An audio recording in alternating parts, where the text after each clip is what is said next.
नमस्कार मंडळी. साहित्य सुनीताचे या माझ्या YouTube चॅनलवर तुमचे सहर्ष स्वागत आहे. आज मी एक माझा अगदी छोटासा लेख अ, तुमच्या पुढे मांडणार आहे. बघा, इंटरेस्टिंग वाटेल तुम्हाला कदाचित. लेखाचं नाव आहे बाग. रोज संध्याकाळी बागेतल्या एका बाकावर मुलांच्या खेळण्यांच्या जवळ जाऊन बसते. त्यांचा आरडाओरडा, धडपड, पळापळ पाहताना खूप मजा वाटते. घसरगुंडी, सीसॉ, चक्र, पिरॅमिड अनेक प्रकार आलटून पालटून याच्यावरून त्याच्यावर बागडणारी मुलं, लाल, निळ्या, पिवळ्या कपड्यातली मुलं. हल्ली थंडीमुळे अनेक रंगी स्वेटरची भर पडली आहे त्यांच्यामध्ये. भरपूर एनर्जी, निखळपणा, निरागसपणा असलेला बागेतला हा कोपरा असतो. झोपाळ्याच्या समोर कायम लांबच्या लांब रांग असते. सगळ्याच मुलांना झोपाळा फार आवडतो. त्यामुळे आधीचा उठेपर्यंत आणि आपली संधी येईपर्यंत मुलं अगदी अधीर झालेली असतात. या मुलांच्या बरोबर त्यांच्या तरुण आया तिथेच असतात. प्रत्येकीच्या डोळ्यात आपल्या लहानग्याबद्दल एक स्वप्न असतं. काहीसा तरुण सुलभ ताठाही असतो. रोज रोज एकमेकींना भेटतात, त्यामुळे त्या आयांची मैत्री पण झालेली असते. आपापसात थट्टा मस्करीला अगदी ऊत आलेला असतो आणि हास्यांचे फवारे उडत असतात. त्यातलीच एखादी पुन्हा मातृपदाकडे वाटचाल करत असते. आपलं एवढं मोठं पोट सावरत लहानग्याच्या मागे फिरत असते. कितवा कुठे घातलं नाव, तिची चौकशी होते आणि माहितीची देवाणघेवाण होते. तुरळक एखादा बाबाही असतो या घोळक्यामध्ये, पण एकंदर सगळं राज्य मुलांचं आणि आयांचं. छान वाटतं हे सगळं पाहताना. प्रत्येक गोष्टीचे संदर्भ किती बदलत जातात नाही.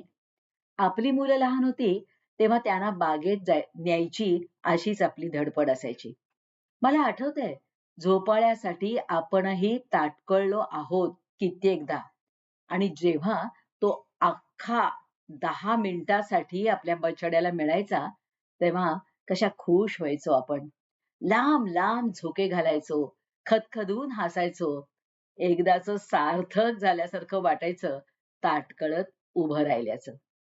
मग संदर्भ बदलले. मुलं मोठ्या वर्गात शिकायला लागली. तेव्हा अशीच एखादी बाग शोधून आपण मैत्रिणी भेटू लागलो. भेळेचा फडशा पाडताना सासूबद्दलची कुजबूज, बढत्या, बदल्या यांच्याविषयीची चर्चा, क्लास, नवे छंद वर्ग असे विषय असत त्यावेळेला. काही वर्ष आणखी लोटली. 40शीच्या चा उंबरठा खुणावायला 40शीचा उंबरठा खुणावायला लागला. काहींच्या तब्येतीच्या कुरबुरी सुरू झाल्या, तर काहींचं वाढणारं वजन. पुन्हा बागेतला जॉगिंग ट्रॅक जवळ केला. आता बाग हे नुसतं भेटण्याचं, करमणुकीचं साधन नाही राहिलं, तर ते व्यायामाचं क्षेत्र झालं. आता विषय पुन्हा बदलले. योग वर्ग, जिम अशा चर्चा सुरू झाल्या. मुलांच्या विविध स्पर्धा परीक्षा, मार्क, वेगवेगळ्या संधी अशा गप्पा व्हायला लागल्या. माहितीची देवाणघेवाणच, पण आता संदर्भ बदलले. मुलं भुर्र उडाली आणखी आणि आपण निवृत्त जीवन जगण्यासाठी लांबच्या जागी जाऊन राहायला लागलो.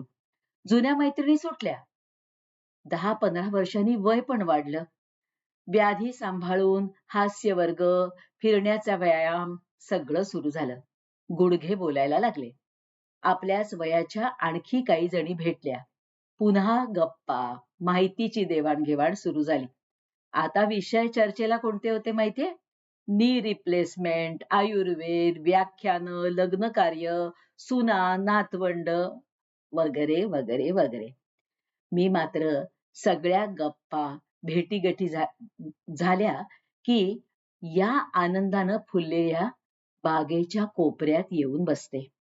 थंडगार वारा चेहऱ्याला, केसाला स्पर्श करतो आणि मी होते कल्पनेतली तरुण स्वप्न पाहणारी आई. माझा लहानगा कोण बरा होता? हां, समोरच्या छोट्या मधला कोणीही किंवा सगळ्यांमधला थोडा थोडा. याच्यासारखे केस, याच्यासारखे डोळे, याच्यासारखी मस्ती, अगदी ह्याच्यासारखीच, असा मनाशी चाळा सुरू होतो. छान जातो वेळ. एवढ्यात कुणीतरी हात लावतो. "आजी, तुम्ही कोणाबरोबर आलात बागेत?" "मी माझ्या मम्मी बरोबर आलोय." "हो का? अरे, मी माझ्या आठवणीतल्या बाळांबरोबर आलीये." "कुठे आहेत मग ती?"